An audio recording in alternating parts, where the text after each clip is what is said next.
여러분, 오늘은 부활절이 지나고 첫 주일입니다. 지난 한 주간 여러분의 부활의 삶은 어떤 모습이었나요? 오늘 다시 한번 이 예배를 통해 그 은혜를 새롭게 기억하시기를 바랍니다. 이제 모두 자리에서 일어나 감사와 찬양의 예배를 하나님께 함께 드리겠습니다.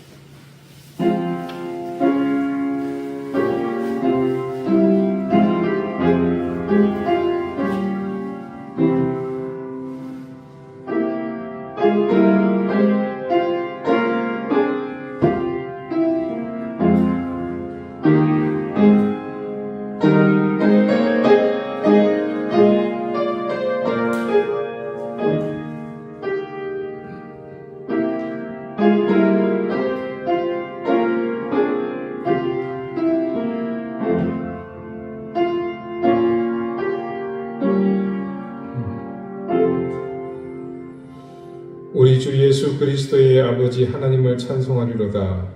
그의 많으신 긍휼대로 예수 그리스도를 죽은 자 가운데서 부활하게 하심으로 말미암아 우리를 거듭나게 하사 산 소망이 있게 하시며 썩지 않고 더럽지 않고 쇠하지 아니하는 유업을 잃게 하시나니 곧 너희를 위하여 하늘에 간직하신 것이라. 아멘. 부활의 감격과 은혜로 우리에게 오셨던 주님, 이제 우리가 하나님을 경배하고 예수 그리스도의 이름으로 사는 이유를 분명히 알게 하셨으니 그 은혜를 입은 우리는 마땅히 창조주 성부 하나님을 찬양하며 성자 예수 그리스도를 향하여 경배를 드려야 할 이유를 알게 되었습니다. 이제껏 형식과 관습에 얽매였던 예배를 중단하고 이제부로는 참된 온전한 예배를 드립니다. 우리 인생의 모든 것으로 주를 찬양하며 전심으로 경배드립니다. 하늘의 천사들보다 더 간절한 마음으로 기쁨과 감기의 찬양을 드립니다. 주시는 말씀을 생명의 양식으로 삼으며 우리의 모든 생을 부활의 증인으로 살게 해 주십시오. 죽음에서 부활하신 영원한 생명의 이름 예수 그리스도 이름으로 기원하옵나이다. 아멘. 4장 함께 찬송하겠습니다.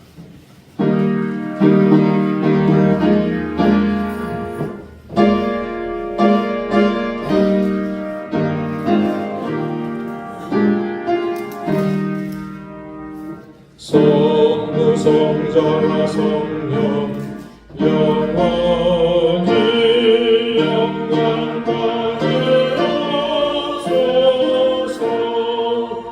대처로 지금까지 또이 영원 그분 성삼위께 영광.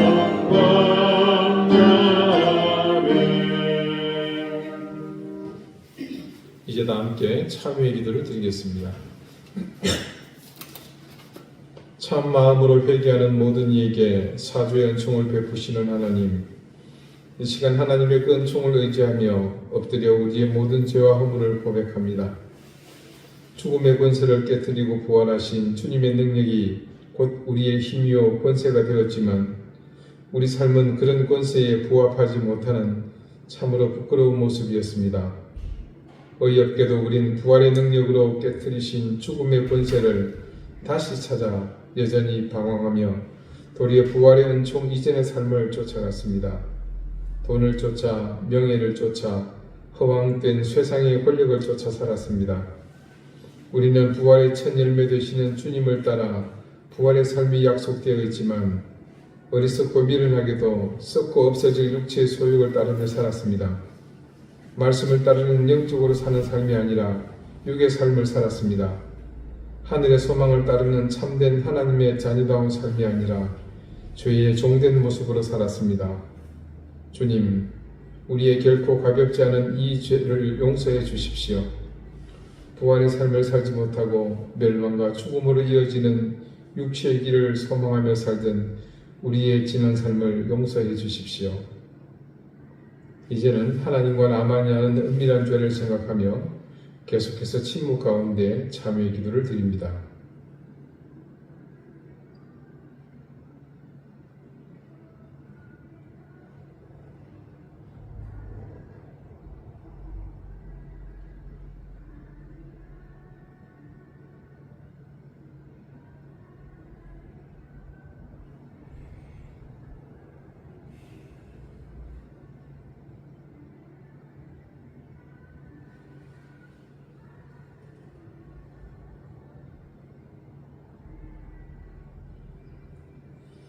하나님께서는 자신의 부끄러운 죄를 솔직하게 고백하는 사람들에게 말씀하십니다. 주께서 다시 우리를 불쌍히 여기셔서 우리의 죄악을 발로 밟으시고 우리의 모든 죄를 깊은 바다에 던지시리이다. 아멘. 이제는 사도신경으로 우리의 신앙을 고백하오니 나는 전능하신 아버지 하나님 천지의 창조주를 믿습니다. 나는 그의 유일하신 아들 우리 주 예수 그리스도를 믿습니다. 그는 성령으로 잉태되어 동정녀 마리아에게서 나시고 본디오 빌라도에게 고난을 받아 십자가에 못 박혀 죽으시고 장사된 지 4일 만에 죽은 자 가운데서 다시 살아나셨으며 하늘에 오르시어 전능하신 아버지 하나님 우편에 앉아 계시다가 거기로부터 살아있는 자와 죽은 자를 심판하러 오십니다. 나는 성령을 믿으며 거룩한 공교회와 성도의 교제와 죄를 용서받는 것과 몸의 부활과 영생을 믿습니다. 아멘. 자리에 앉으시기 바랍니다. 이제 다 함께 성신을 교독하겠습니다. 성신은 교독문 7번 시편 13편입니다.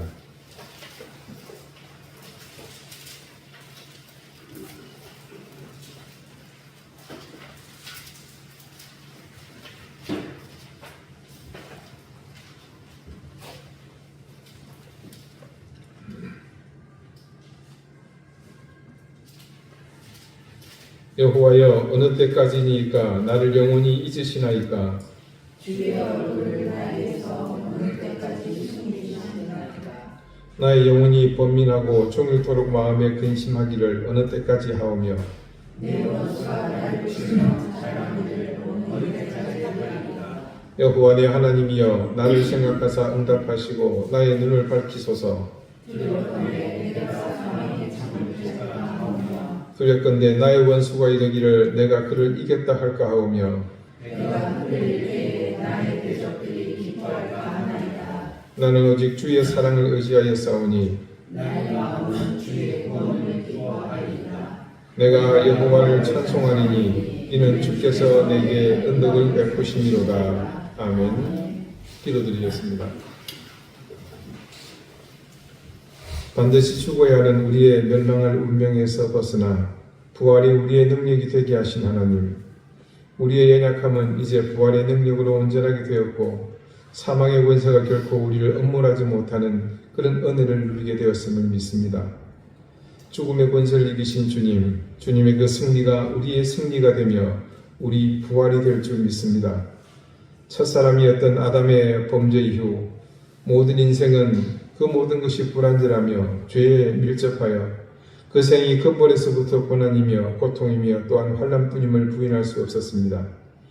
오늘 우리는 이 세상에 주님이 그 죄와 권세를 몰아내신 승리의 주로 오심을 믿기에 우리의 온 마음과 정성으로 부활의 주님을 그 이름을 마음껏 부르며 감사를 드립니다. 어느 때보다도 교회의 부활을 기대하는 지금 교회의 위기가 남의 일이 아니라 우리의 교회이며 우리의 현장이기에 더욱 우리는 그 상황의 엄중함을 체감하며 더욱 우리가 성령님의 권능 아래 거하기를 바라는 그런 믿음을 갖기 위해 매주 우리 말씀 앞에서 우리 자신을 담금질합니다. 우리의 노력이 헛되지 않게 하시고 조금씩 어린 싹이 자라나듯 우리의 신앙, 우리의 믿음이 그렇게 자라게 해주십시오. 우리의 중심이 하나님을 향해 굳건하지 못했기에 교회는 늘 쇠파에 정중동하지 못하고 준동하다시피 했습니다. 그 결과 이제 우리의 자리는 스스로 보존하지 못하는 그런 지경에까지 이르렀습니다. 물론 이단을 향해 경고하는 소리이기는 하나 지금의 행태를 볼 때 분명 정권의 반기를 드는 기성의 교회를 길들이는 시도가 아니라고는 볼 수 없습니다. 이 위급한 시기에 우리는 스스로를 돌아보며 이 지경까지 이르도록 우리가 잘못 보여온 모습에 대해 철저히 회개하며 우리의 힘이 아니라 하나님의 힘이 드러나 이런 시도를 하는 자들에게 엄히 경고해 주시길 간구할 뿐입니다. 세상은 전쟁의 소식이 뉴스의 헤드라인을 장식하고 있습니다. 치솟는 유가가 우리 가정경제와 국가 산업 전반에 미치는 영향을 과거 경험을 통해 뼈저리게 알고 있으니 모두가 염려하고 걱정에서 벗어나지 못합니다. 모든 것은 인간의 욕망이 만들어낸 결과임을 분명히 깨닫고 의와 진리에 바로 서는 일을 시작으로 이 위기를 타개하기 위한 겸비함이 모두에게 있게 해주십시오. 우리 사랑하는 이den교회 교우들을 지켜주십시오. 가정마다 주님이 주신 생업이 이 위기 속에서 눌림없게 해주시고 무엇보다 사랑하는 자녀들이 하나님의 각별한 돌보심 속에 그 길이 형통하게 해주십시오. 질고로 고통받는 가족들을 하나님께서 치유해 주시고 속히 그 건강을 회복해 주시기를 기도합니다. 하나님, 지금도 아픔 속에 눈물을 흘리는 이웃들이 있습니다. 그들을 위로해 주시고 전쟁의 소식이 속히 그치며 평화의 메시지가 선포되게 해주십시오. 하나님, 이제 말씀을 듣겠사오니 우리의 마음을 겸손하게 해주시고 가난하게 해주셔서 하나님의 말씀 속에서 들리는 음성으로만 그치는 것이 아니라 하나님을 만나고 우리 삶의 문제가 해결되고 위를 얻는 시간이 될 수 있도록 도와주십시오. 악한 영이 우리 가운데 함께하지 못하도록 주의 능력이 권능이 우리를 붙잡아 주시며 이 예배를 온전케 이끌어 주십시오. 예수 그리스도 이름으로 기도드립니다. 아멘.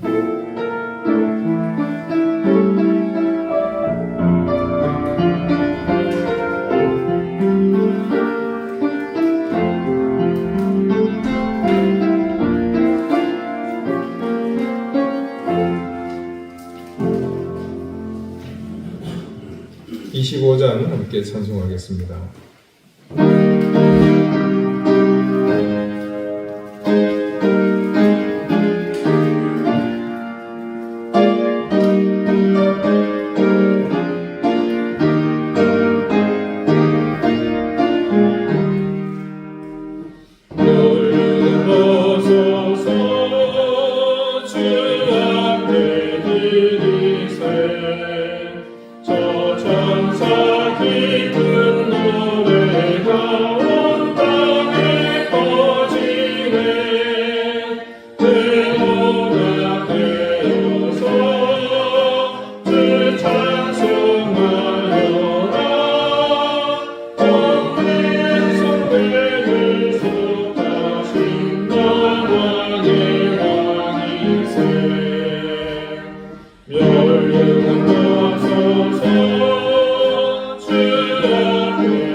오늘 하나님께서 우리에게 주시는 말씀은 신약성경 요한일서 2장 25절 26절 말씀입니다. 신약 389쪽입니다.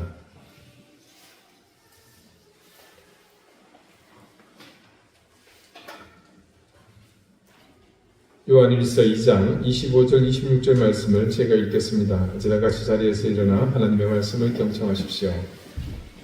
그가 너희에게 약속하신 것은 이것이니 곧 영원한 생명이니라. 너희를 미혹하는 자들에 관하여 내가 이것을 너희에게 썼노라. 아멘. 자리에 앉으시기 바랍니다. 하나님께서 이 말씀으로 우리에게 은혜 주시기를 원합니다. 이 시대를 규정하는 여러 가지 표현이 있습니다. 수많은 것 중에 반드시 우리가 빼놓을 수 없이 규정할 수 있는 단어는 바로 이미지입니다. 여러분, 우리 삶의 변화에 우리가 깊이 생각하지 않아서 실감 못하지만요, 엄청나게 급진적으로 변하는 것들이 참 많습니다. 가령 30년, 좀 길게는 40년 전에 여러분 카메라는 굉장히 귀했죠. 지금 이 이야기를 젊은 세대에게 하면 굉장히 이상한 이야기로 들릴 겁니다. 지금 온 국민이 하나씩 손에 카메라가 너무나 자연스러우듯이 달려있는 휴대전화를 소지한 그런 이 시점에 이런 말은 참 난센스죠. 그래서 무슨 일이 생기면 무조건 휴대전화기부터 들이밉니다. 뭐 하려고 그럽니까? 자기가 보고 있는 거 이거 영상이든 사진으로 담기 위해서죠. 그 장면을 담으려고. 그래서 이 시대를 규정하는 단어로 이미지는 굉장히 참 적절한 단어인 것 같습니다. 이게 지나치게 이미지화되거나 혹은 이미지에 치중하다 보니까요. 어느샌가 본질보다 보여지는 모습이 내용보다 형식이 더 강력한 힘을 발휘합니다. 페이스북이나 인스타그램이 활성화된 이유가 또 여기에 있다고 볼 수 있죠. 그래서 자기의 외형을 과시합니다. 그래서 젊은 여성들을 중심으로 자기 계정에서 자기가 소장하고 있는 것들을 자랑을 하죠. 나는 이런 명품이 있다, 저런 명품이 있다. 심지어는 남의 것을 가지다가 사진 찍어 자랑하기도 합니다. 교회 역시 이런 세속의 물결의 예외가 아닙니다. 이런 세속의 물결은요, 어느덧 교회 문턱을 넘어서 교회 공동체뿐만이 아니라 이 교회 회중의 문화 속에도 깊이 자리 잡고 있습니다. 제가 단골로 다니는 미용실이 있습니다. 저는 이제 미용실을 보통 여기저기 찾다가 하나를 정하고 쭉 다니는 편인데, 이곳 제주에서는 줄곧 한 곳을 찾았고, 이제는 한 몇 년 지나다 보니까 그 미용실 원장과 막역한 사이가 되었습니다.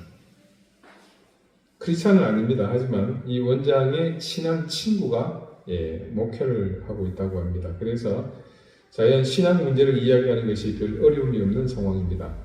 2번 이전을 했는데 이전할 때마다 제가 기도를 해줬어요.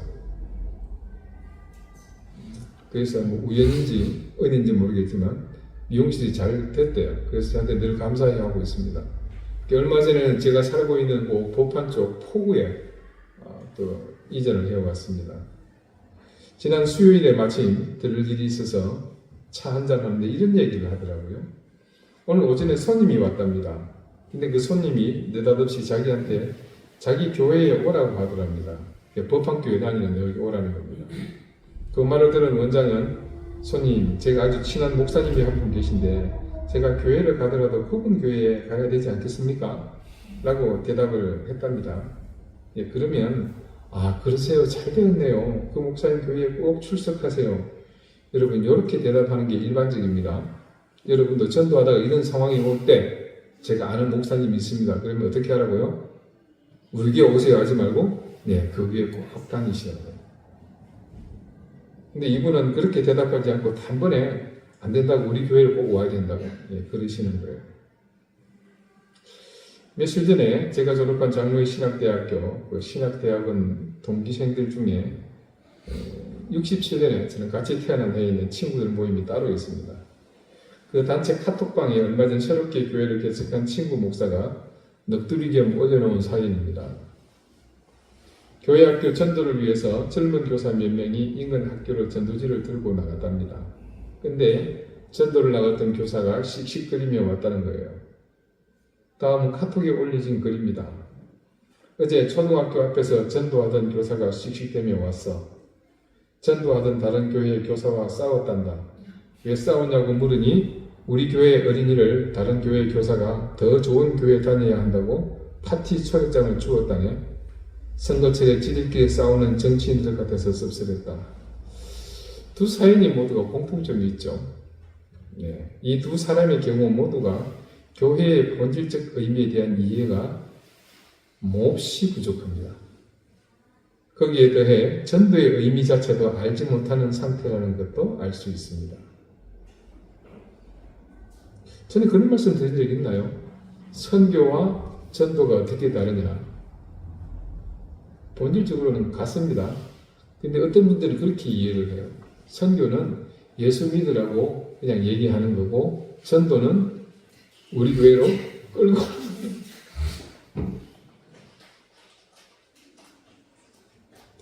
자, 우리 교회니까 이런데 웃음이 좀 띌 수가 있습니다. 넌센스라는 거 우리는 압니다. 여러분, 전도는요, 소위 회원 확보를 위한 캠페인이 아닙니다. 두 사람 모두 상대방의 영혼이 구원을 얻는 것보다 자기 교회의 회원 모집이 우선인 셈이죠. 이런 현상이 이미 교회의 문화 속에 깊이 자리 잡다 보니까요, 처음 말씀드린 것처럼 이미지에 몰입하는 일들이 이제는 자연스럽습니다. 지금의 교회들 보십시오. 새로 짓는 교회들 가보면요, 얼마나 세련되고 화려한지 모릅니다. 여러분, 우리 교회 내부 인테리어도 만만치 않습니다. 네, 제가 지인 목사님들 오면 다들 탄식을 해요. 네, 또 거기에다 제가 또 좀 자랑하기를 좋아하니까 의미 부여를 팍팍 해서 설명을 합니다. 굉장히 신경을 많이 썼습니다. 어떤 화려함이나 과실하기보다는 이 강단이 가진 의미를 담아내기 위해서 뒤에 계시는 김광일 교수님하고 머리를 많이 맞대고 나온 그런 결과물입니다. 대도시의 규모 있는 교회들은요, 사람들의 기분을 맞춰주는 부드러운 화법, 또 눈과 귀를 자극하는 세련된 영상, 마치 자기 개발서의 한 페이지를 읽는 듯한 매끄러운 강연들이 예배라는 이름으로 이렇게 소비되고 있습니다. 교회에서 사용하는 음향, 또 영상 장비들, 내부 인테리어는 모두가 이 시대 이미지에 충실한 모습으로 변화되고 있습니다. 하지만 이 지점에서 우리는 멈춰서서 자문을 해봐야 합니다. 이 화려한 연출 속에 과연 생명이 있는가 하는 겁니다. 화려하고 잘 짜여진 그런 연출, 나쁜 게 아닙니다, 여러분. 하지만 그렇게 공을 들였는데 그 가운데서 누구도 하나님을 만나지 못한다면 그 모든 노력은 의미 없는 소비일 뿐입니다. 늘 질문해야 합니다.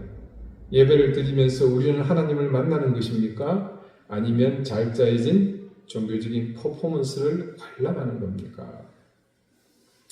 안타깝게도 현대교회는 영혼 구원이라는 거대한 뿌리를 지키기보다는요, 당장의 마음을 달래줄 일회용 위로를 생산하는 그런 공장이 되어버린 것 같습니다.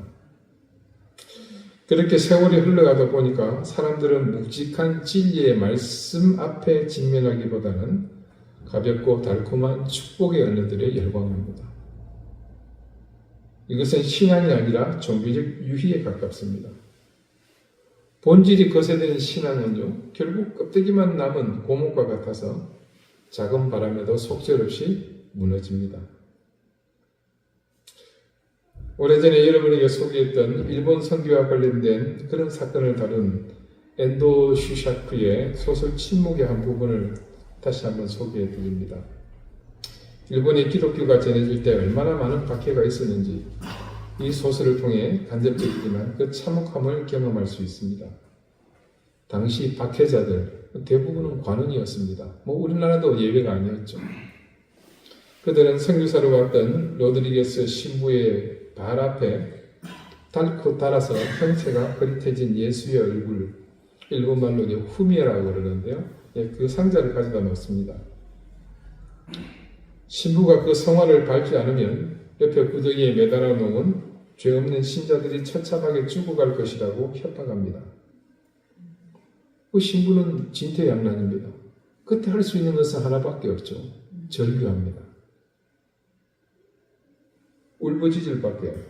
주님, 당신은 왜 침묵하십니까? 이런 상황에서. 왜 이런 고통의 현장에서 아무 말씀도 없으십니까? 이 소설의 제목이 왜 침묵인지 여기서 알 수 있게 되죠. 그때 침묵하던 성화 속의 예수님이 이 신부의 마음속에 말을 건넵니다. 소설 속에 보면 예수님이 이렇게 말합니다. 밟아라. 내 발의 아픔을 내가 가장 잘 알고 있다. 밟아라. 나는 너희에게 밟히기 위해 이 세상에 왔고 너희의 아픔을 나누기 위해 십자가를 짊어졌다. 그 신부가 그 후미에 성화를 밟았을 때 겉으로 보기에 그는 배교자입니다. 그리고 패배자죠. 하지만 역설적으로 그 순간 신부는 종교라는 외형과 신부의 권위라는 껍데기를 깨트리고 고통받는 사람과 함께 하시는 예수님의 참된 사랑이라는 본질 속으로 들어갔습니다. 여러분, 이것은 우리에게 큰 울림을 줍니다. 미혹하는 사람들은 우리에게 성화, 후미의 이 형식이죠. 그것을 지키는 것이 본질이라고 속입니다. 때로는 반대로요. 본질 따위는 필요 없으니 그냥 밟아버려라 라고 유혹합니다. 하지만 진짜 본질은 그 성화라는 형식, 이미지에 있는 것이 아니라 밟히면서까지 우리와 함께 고통당하시는 예수님의 영원한 생명에 있습니다. 신부가 마침내 그 성화를 예수님의 음성을 듣고 밟았을 때 닭이 울었습니다. 사람들은 그를 비글자라 부르며 손가락질했습니다. 하지만 그가 밟은 것은 예수님이 아니라 예수님의 얼굴이 그려진 나무판이라는 비본질이었습니다. 오히려 그는 그 굴욕적인 순간에 자신을 대신해 밟히시는 예수님의 진짜 음성을 들었던 거죠. 우리는 어떻습니까? 우리는 혹시 하나님을 사랑하는 것이 아니라 하나님을 믿는 나 자신의 경건한 모습이나 반듯한 교회의 규모라는 성화를 붙잡고 있는 것은 아닐까요? 미혹하는 악한 영들은 끊임없이 우리에게 가짜 성화를 들이밀며 그것이 본질이라고 속입니다. 하지만 진짜 본질은 우리가 가진 겉모양을 다 내려놓았을 때 비로소 우리 영혼에 들려오는 주님의 세밀한 음성이 있습니다. 오늘 본문 26절에서 사도 요한은 매우 긴박한 어조로 경고합니다. 너희를 미혹하는 자들에 관하여 내가 이것을 썼노라. 요한이 활동하던 시기의 위기가 무엇인지 우리는 이제 잘 알고 있습니다. 영지주의의 거대한 해일이었죠. 그것이 교회를 덮쳐오고 있었습니다. 그들은 예수를 육체가 없는 유령 같은 존재로 묘사합니다. 그러니 특별한 지혜를 가진 소수만이 구원을 받는다는 시의 현란한 논리를 펼쳤습니다. 왜 당시 성도들이 이런 말도 안 되는 논리에 휘둘렸을까요? 그것은 그들이 예수를 몰라서가 아닙니다. 그들 마음속에 본질적인 영원한 생명에 대한 확신보다 더 새롭고 더 자극적이고 당장 눈에 보이는 무언가를 찾으려는 경박함이 있었기 때문입니다.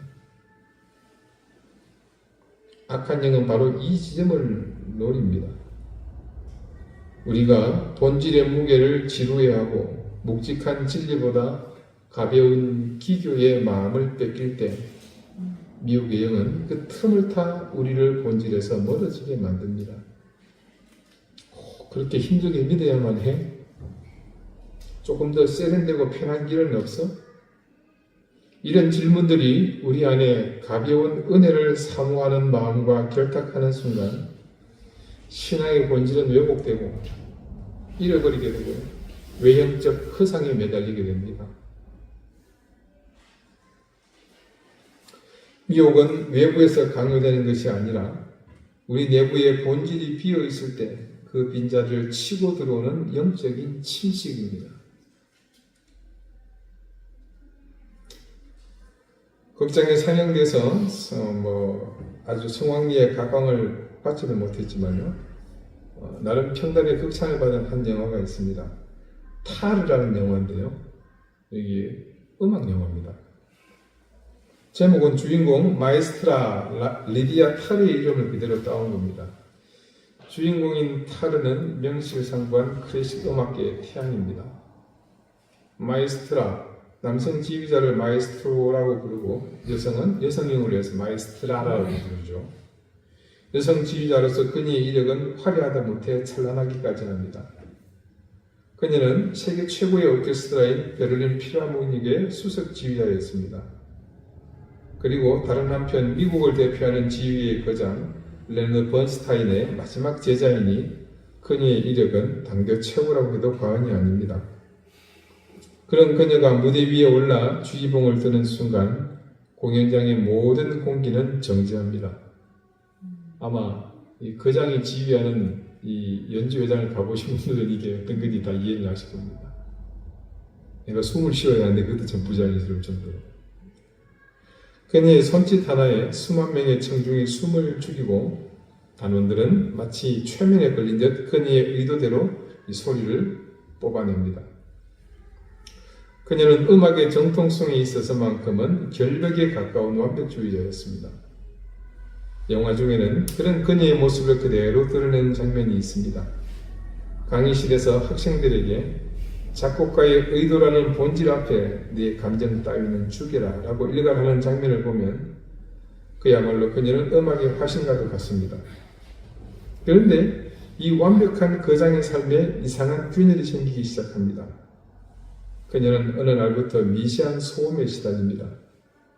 한밤중 어디선가 들려오는 냉장고의 미시한 웅웅거림, 이웃집의 초인종 소리, 누군가의 볼펜 까딱이는 소리, 일상의 잡다한 소리가 그녀를 괴롭힙니다. 본질적인 음악의 세계에 살고 싶어하는 그녀에게 현실의 잡음은 신경을 긁어대는 날카로운 칼날이 되었습니다. 그런 영향이 그녀의 내면에 큰 문제를 일으킵니다. 그녀는 음악의 본질을 수호한다는 명성을 얻었지만 정작 그녀의 삶은 권력이라는 외형에 조금씩 중독되어 가고 있었습니다. 지휘봉은 음악을 만드는 도구가 아니라 사람을 조종하는 채찍이 되었고 그녀가 세운 음악의 성벽은 자신을 과시하는 묘세가 되기 시작합니다. 이런 그녀의 광기에 가까운 집착과 이 영화를 보는 걸 제가 추천하지 않습니다. 이게 동성애와 관련되어 있어요. 이 외도, 이 문제와 관련된 거죠. 결국 그녀가 이용하고 버렸던 사람들의 폭로와 동성애 관련 추문이 터지면서 그동안 쌓아올렸던 그녀의 제국은 단숨에 무너집니다.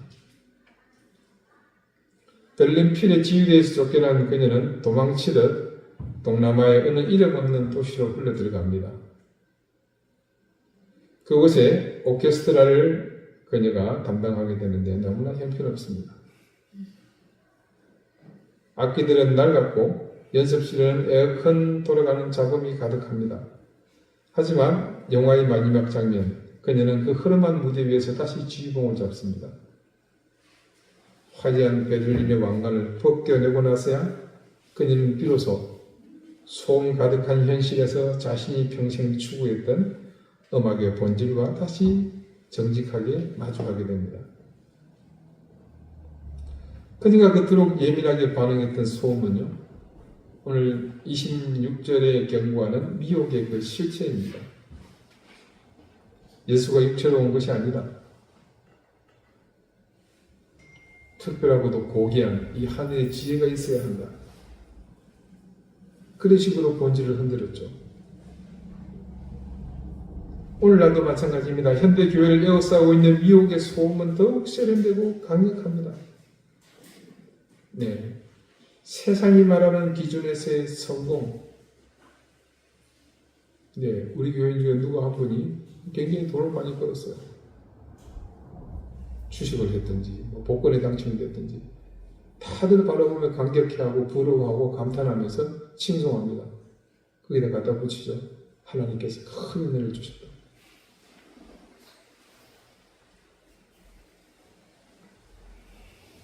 교회가 갑자기 막 커집니다.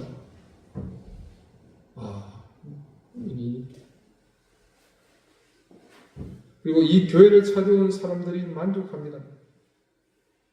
이런 것들을 보면서 이 달콤하고 가벼운 자본들이요, 영원한 생명의 선율을 가로막고 있습니다. 아까도 말씀드렸지만 미혹은 여러분 외부의 공격이 아닙니다. 이 마에스트라가 자신의 권위를 지키기 위해 내면의 소리를 외면했듯 우리 역시 나의 만족과 외형적 성취라는 가벼운 은혜의 마음을 뺏길 때 미혹은요, 그 빈틈을 여지없이 사정없이 파고듭니다. 그래서 요한은 이 미혹의 소음에서 어떻게 벗어나야 할지, 또 그것이 이유가 무엇인지 더불어 방법을 우리에게 얘기합니다. 그가 우리에게 약속하신 것은 이것이니 곧 영원한 생명인지라. 이 말씀이 의미하는 바는 이미 우리가 몇 번이고 반복하여 이 요한 1서를 통해서 숙지한 사실입니다. 우리가 어디에 거해야 하는가?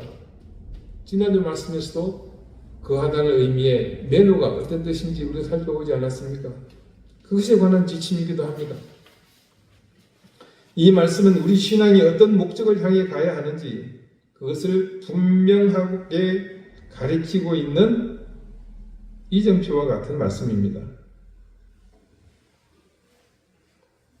하나님께서 우리에게 약속하신 것이 무엇인지 여러분, 그 본질에 대한 철저한 인식이라고 해야 할까요? 우리는 하나님께서 우리에게 약속하신 것에 대해 정확하게 이해하지 못하고 있었습니다. 그러다 보니까요, 하나님을 향해 나가는 것이 어떤 의미인지 제대로 의미 부여를 하지 못하고 있던 거죠. 우리의 신앙이 가벼워지는 이유는 목적지가 흐릿하기 때문입니다. 가벼워지고 흐릿하기 때문에 자주 흔들릴 수밖에 없습니다. 중심이 무겁지 못하니까 작은 물길에도 요동칩니다. 여러분, 우리 신앙은 태산과 같아야 하지 않습니까? 정중동, 어떤 일렁임에도 고요함을 지키면서 그 가운데서 하나님의 음성을 듣는 것, 그것이 우리 신앙의 고결한 모습이지 않습니까? 우리 스스로 이런 고결함을 가볍게 생각하며 그 가치를 무겁게 여기지 않으니 결국 온갖 종류의 유혹들이 수많은 물결이 되고 바람이 되어서 우리를 흔들고 휘감는 겁니다. 일회적인 위로와 세상적 평판에 목매인 사람은 결국 악한 영의 미혹에 속수무책으로 무너집니다.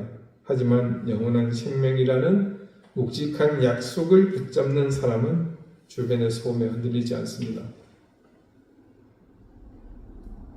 분명한 목표를 향해 나가는 굳건한 믿음의 배는 제 아무리 거센 파도, 태풍 휘몰아쳐도 흔들리지 않습니다. 물론 흔들리겠죠. 여러분, 20만 톤, 요즘은 30만 톤짜리도 있습니다. 이 대형 크루즈선도 흔들립니다. 거대한 항공모함도 거센 파도 앞에서는 흔들립니다.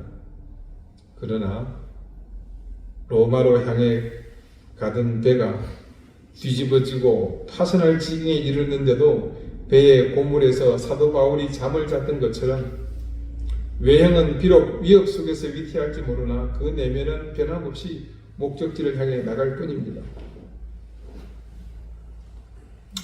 우리 이동교회가 여러분이 함께 그 길을 걸어오지 않았습니까?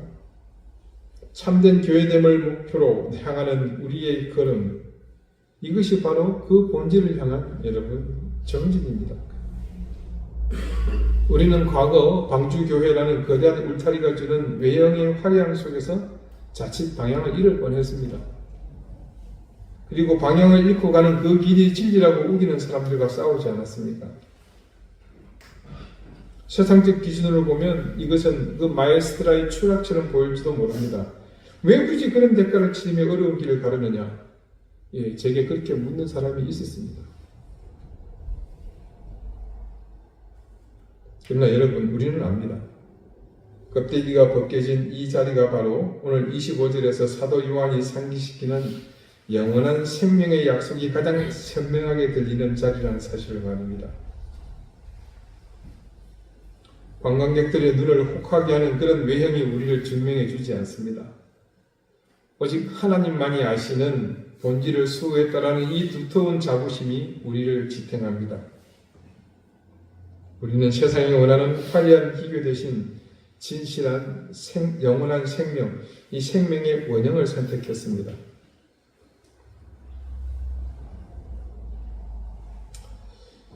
오늘 25절에서 사도 요한이 강조하는 영원한 생명은 구름 위의 이야기가 아니라 오늘 당장 악한 영의 미혹과 싸워 지켜야 할 실천적인 가치입니다.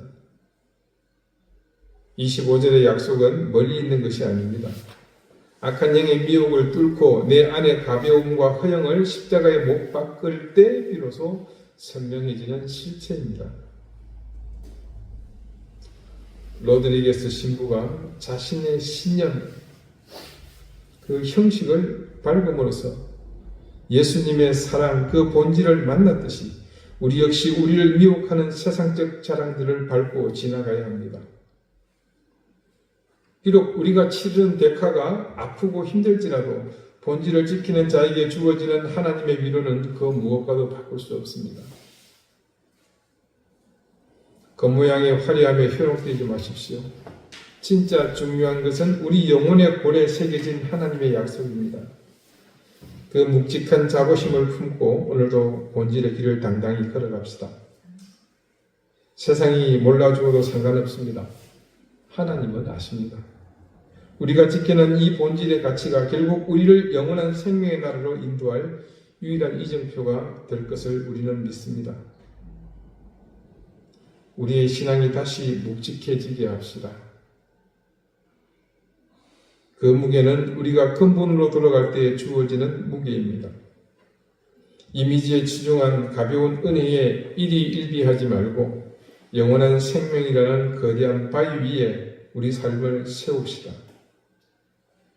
요한의 경고처럼 우리를 흔들려는 시도는 앞으로도 멈추지 않을 겁니다. 하지만 우리 안에 영생의 확실한 약속이 살아 숨쉰다면 우리는 그 어떤 미혹으로도 흔들리지 않을 것이며 그런 악한 영의 미혹은 절대로 우리 가운데서 접점을 찾지 못할 것입니다. 세상이 알아주는 화려함은 없을지라도 하나님이 인정하시는 본질의 무게를 견디며 이 길을 묵묵히 걸어가십시다. 그것이 바로 우리가 이 자리에 모인 이유이며 우리 인생의 유일한 자랑 아니겠습니까? 겉모양의 화려함에 눈을 뺏기지 말고 우리 영혼 깊은 곳에 새겨진 하나님의 약속을 끝까지 붙잡는 그런 삶이 되시기를 바랍니다. 기도드리시겠습니다. 하나님께서 우리에게 약속하신 것이 무엇인지 우리는 알고 있습니다. 하지만 어느새 우리는 그 약속보다 작고 보잘것없는 것들에 마음이 흔들리고 있습니다. 그 흔들림은 근본에서 멀어진 우리의 신앙이 우리를 가볍게 했으며 우리의 신앙은 늘 미풍에도 요동쳤고 작은 파도에도 갈팡질팡했기 때문입니다. 사탄은 그런 우리를 쉬운 먹잇감으로 이었고 그래서 쉼없는 유혹 속에서 우린 신앙은 물론이고 인생의 방향까지 잃고 살았습니다. 주님, 오늘 요한이 분명히 말하는 이 약속에 대한 올바른 이해와 더불어 우리의 근본은 다시 다지고 굳건히 하고자 합니다.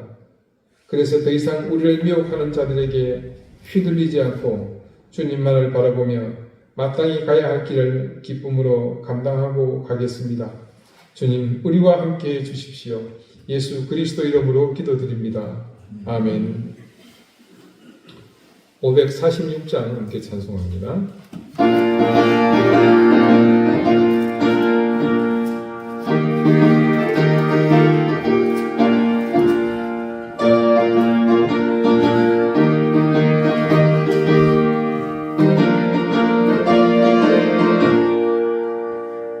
주님 약속하신 말씀 위에서 영원토록 주를 찬송하리라. 소리 높여 주께 영광 돌리며 약속 믿고 굳게 서리라. 굳게 서리 영원하신 말씀 위에 굳게 서리 굳게 서리 그 말씀 위에 굳게 서리라.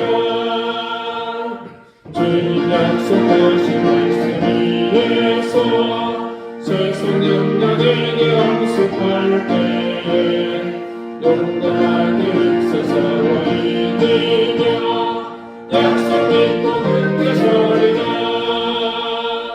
굳게 서리 영원하신 말씀 위에 굳게 서리 굳게 서리 그 말씀 위에 굳게 서리라.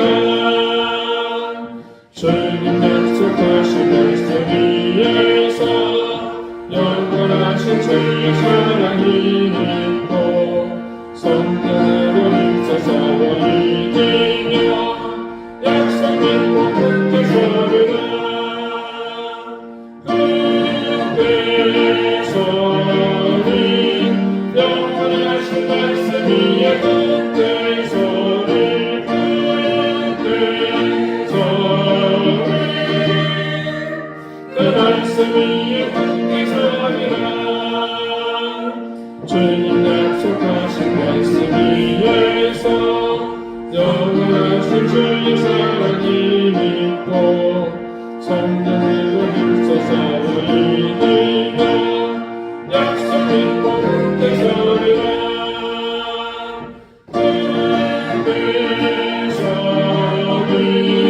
영원하신 말씀 위에 그때 소리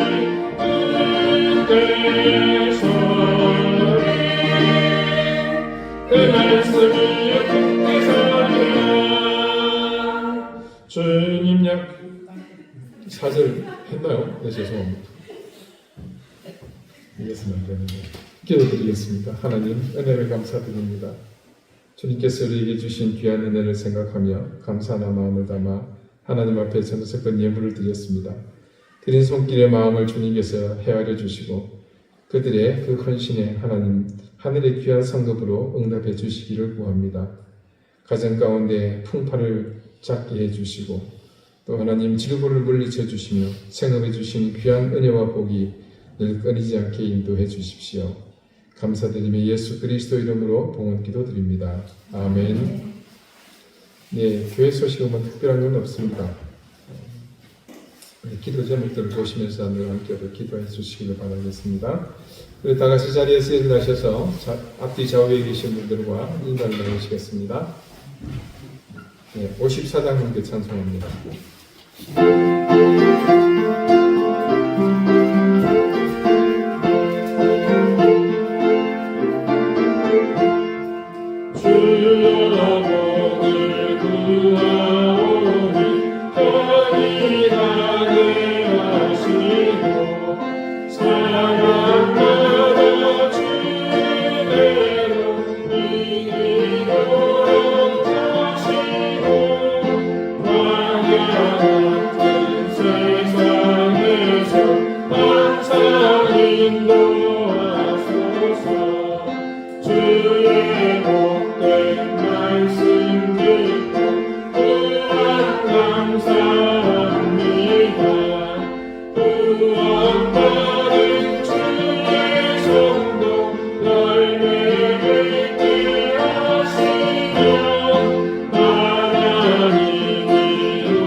이제는 예수 그리스도의 은혜와 하나님의 사랑과 성령의 교통하심이 하나님께서 우리에게 주셨던 것이 영원한 생명에 대한 약속을 분명히 기억함으로 악한 영의 어떠한 미혹에도 흔들림 없이 목적지를 향해 온전히 나아가기를 소망하는 우리 사랑하는 이덴교회 모든 성도들과 저들의 가정과 생업과 주신 귀한 자녀들 위해 이제로부터 영원토록 항상 함께 하시기를 간절히 축원하옵나이다. 아멘.